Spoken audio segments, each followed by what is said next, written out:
talking about this push hands drill. So let's just demonstrate it again. And the drills that we did already before here, Tamara and I, not only this one, this is the most complex of them, but the very first drill even. When I punch, he interacts.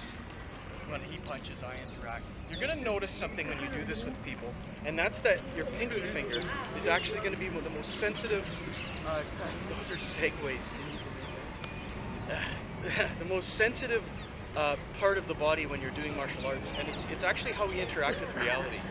So it's something to pay attention to. If you think about when you're in the dark, in somebody else's house, you're staying at their place, you get up in the middle of the night, you have to find the washroom, and you're looking for the light switch. What part of your body do you actually reach out with?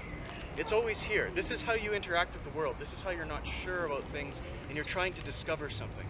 And if you look at all of the drills Tomara has done with me today, every time a punch comes, that's the spot. It interacts here, right? It doesn't matter which one of the drills we're doing, it's this line. Okay? So in Chinese medicine, we could go really deep on this, but we're going to keep it pretty brief.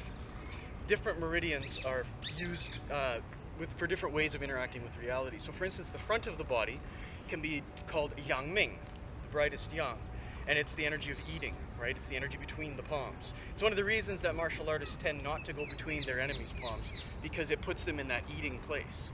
The back is called Tai Yang, the biggest yang, and in things like Ba Gua Zhang, you flash your back if you're about to be hit because your back is armored.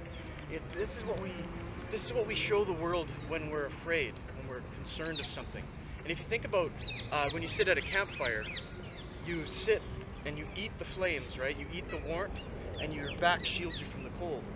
But the third posture, Shaoyang, this is the I'm not so sure about you posture. This is the I need to figure out who you are. So when two people begin martial arts, if they're going to fight with each other, this is always what happens, right? They start reaching. There's always this line. And this is just natural. It's not something you have to train, not something you have to think about. I just wanted to point it out because Tai Chi is genius. And it's got this already embedded inside of it. And the more early on in your training that you start to decode these kinds of things, the more you'll realize how deep the water really goes. Thanks. Thanks a lot.